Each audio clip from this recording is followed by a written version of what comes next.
detail. There's a lot to look at, so we need to take it in chunks and continue to look at and roll down and see what we can do to make improvements. We're already starting to do that. So the website she mentioned is really very helpful, and it will break it down even more. So we'll send that out to you so you can start looking at it. It has a lot of, you can click on things and look at the data more in depth, and it gives you a lot more information. So we'll push that out to you, but we appreciate you coming out and explaining that to us today. Okay, so number 3, we're gonna start with number 3 because it's a nice segue. Talk, read, talk, write. So Ms. Gary is gonna talk to you about that. Oh, I did applause.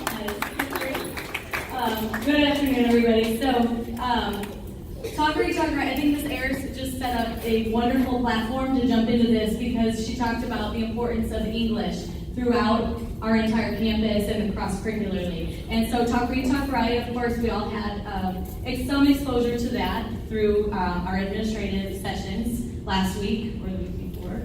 And I had asked for Ms. McDaniel to share a little bit with you because she's had a little bit of success, so I wanted to just...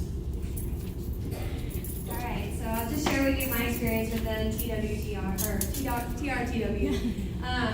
So on the first day of school, I do give my students a little article on its medical emergency at 30,000 feet, and it's about a patient with suspected Ebola on the airplane, and I teach health science. So it kind of has some of the terminology that we're going to use, the organizations that we deal with in my class. So just a little introduction. But we, normally I tell them, okay, you're going to read this and we'll discuss it afterwards, just to kind of give them a little intro. But this time we did we talked about Ebola. They recognized it or ever heard of it before. And then I had them read and highlight any material that they didn't understand. And then at the end, they were supposed to discuss with their teammates if you know, how they would have responded on the plane, what kind of problems the doctor ran into while he was on the plane with the patient. And then at the end, we came back. So that was our talk, read, and then they talked again and went at their table. And then at the very end, we wrote, and we just summarized everything with I told them they were in charge of the social media for their clinic, and they had to write a tweet about either informing the public about Ebola or about patient rights, and then they had to put in a hashtag. So we had stuff like hashtag patient rights and things like that. So it turned out really good, and they were really involved in it. So anyways, that was my experience. Hope that helps you.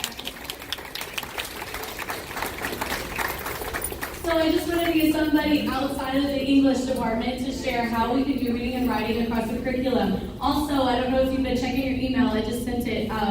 You had great questions about Talk, Read, Talk, Write and how to implement it in your various classrooms, in your various settings, everything ranging from special education to LEP to math, everything. And those questions are compiled, and we've taken the concepts from Talk, Read, Talk, Write the best we can to answer or give a response to those questions. So all of you have that in your email at this time. Again, I'm going to reiterate what I said in the email. If you have further questions or it wasn't clear enough, just email me directly and I'll work with you. We'll come back to Ms. Gary in a minute. Who's Mr. Babcock? And well, Mr. Babcock and Ms. Gary can go over lesson plans in just a minute. But I want to say your emergency lesson plans need to be in. Your department chair or your level leader need to know how to access them. We've already had someone have a situation where they couldn't come in, it was last minute. You need to make sure those plans are there so we're not having to bother you that early in the morning to get some information for your kids. So make sure your level leader or your department chair know where your emergency plans are. A neighbor would also be helpful, because some of you have very large departments.